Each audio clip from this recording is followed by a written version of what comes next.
আমরা আন্দোলন থামাবো না।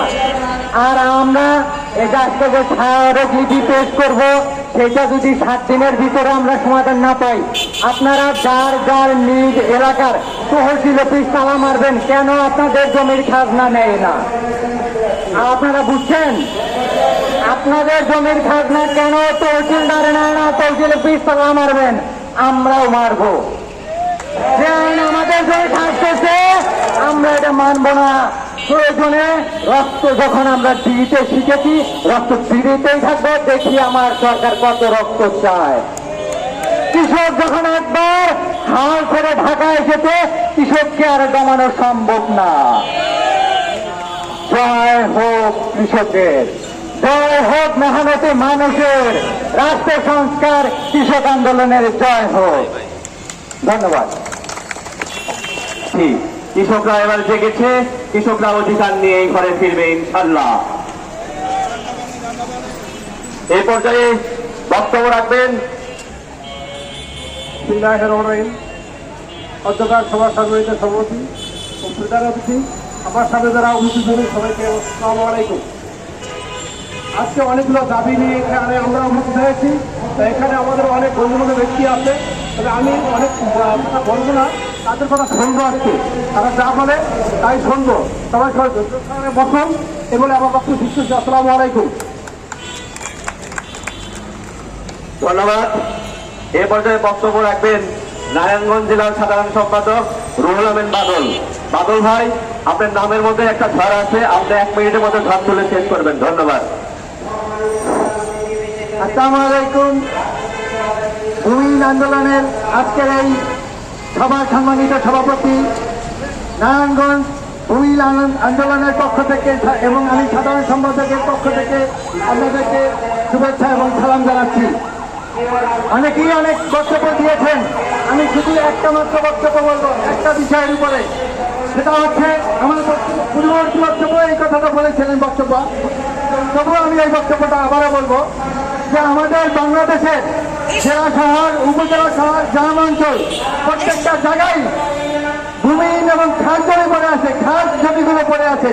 দেখা গেছে এই জমিগুলো দুর্বল শ্রেণী, যারা ধনিক শ্রেণী, শুধু তারাই সরকারের সাথে আদত করে কিছু টাকা দিয়ে তারা 100 বছর, 99 বছর, বিভিন্ন বছরে তারা লিজ নিয়ে নেয়। কিন্তু কৃষকরা, ভূমিহীন আন্দোলনরা কেউই এই জমি পায় না। আমি যদি যাই আমি পাবো না, কেন আমার জমি নাই। যার ইন্ডাস্ট্রি আছে উনি কেমনে জানি এইসব নিয়ে নেবে, বাগায় নেয়, ওনাদের 25 বছর 100 বছর লিজ নিয়ে নেয়। সুতরাং আমি চাইবো আমাদের এলাকা সহ বাংলাদেশের 64টা জেলায় সেই সকল খাস জমিগুলো আছে, এগুলো ভূমিহীন আন্দোলন যারা করেন, যারা প্রকৃত ভূমিহীন, তাদের মাঝে যেন এই জমিগুলো বরাদ্দ দেওয়া হয়। আর বিশেষ কিছু বলবো না। সবাইকে নিয়ন্ত্রণ শুভেচ্ছা। আসসালামু আলাইকুম। ভাই, ধন্যবাদ বাদল ভাইকে। কেউ উঠাউঠি করবেন না, বক্তব্য রাখছেন।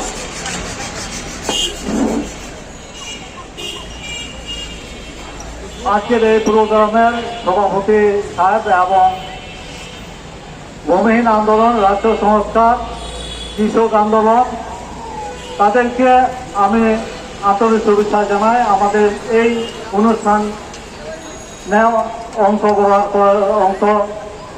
সুযোগ দেওয়ার জন্য। আপনারা জানেন 2016 সালে আমাদের বাগদা ফার্মে, গোবিন্দগঞ্জ থানা উপজেলায় বাগদা ফার্মে আমাদেরকে উচ্ছেদ করা হয় বিনা নোটিশে। এবং ওখানে দেওয়া ছিল, মানে ওই জমিগুলো ফার্মে ছিল, ফার্মের হাতে ছিল। ওখানে কথা ছিল যে শুধু ইকুই চাষ করা হবে। ওখানে 7টা শত দেওয়া আছে, 3 নম্বর শত দেওয়া আছে, আর সীমানা নষ্ট করা যাবে না, যার জমি তাকে যেন ফিরে দেওয়া যায়। এবং 5 নম্বর শত দেওয়া ছিল, শুধু ইকুই চাষের জন্য নেওয়া হইল, ইকুই চাষ ব্যতীত অন্য কোনো ফসল চাষ করা যাবে না। তারা নিয়ম ভঙ্গ করে আমাদেরকে ওখানে বিনা নোটিশে উচ্ছেদ করে দিয়েছে। ওখানে দেওয়া আছে এরেস্ট ফর রাইট এগ্রিমেন্ট, ওই জমিগুলোই সরকার তাদেরকে দিয়েছিল।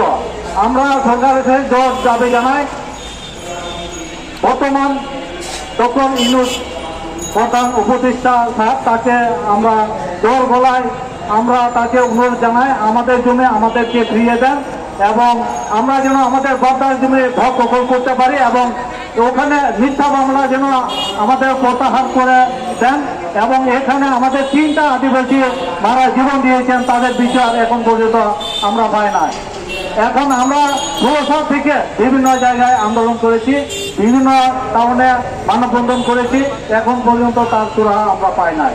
আমরা জোর দাবি জানাই আমাদের বিচার আমরা যেন পাই, এবং এইভাবে যারা আন্দোলনে জড়িত আছেন তারা প্রত্যেকেই যেন বিচার পায়, এই বলে আমার সংক্ষিপ্ত বক্তব্য শেষ করলাম। সবাইকে নমস্কার। আব্দুল হামিদ ভাইকে সংক্ষিপ্তভাবে কথা বলার জন্য অনুরোধ করছি। লালমনিরহাট থেকে আব্দুল হামিদ ভাই,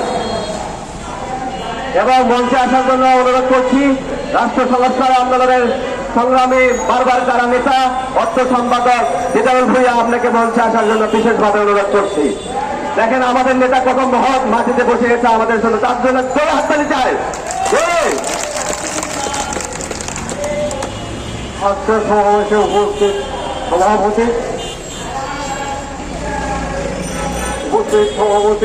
প্রধান অতিথিবৃন্দ, আমাদের ভূমিহীন কৃষক আন্দোলনের ডাকে পরবর্তী আসে না, আজকে আমাদের যারা সভাপতিবৃন্দ আমাদের মাঝে উপস্থিত হয়ে আমাদের সমস্ত দেশের ভূমিহীনদের কৃতজ্ঞর পাশে আবদ্ধ করেছেন, আপনাদেরকে ধন্যবাদ।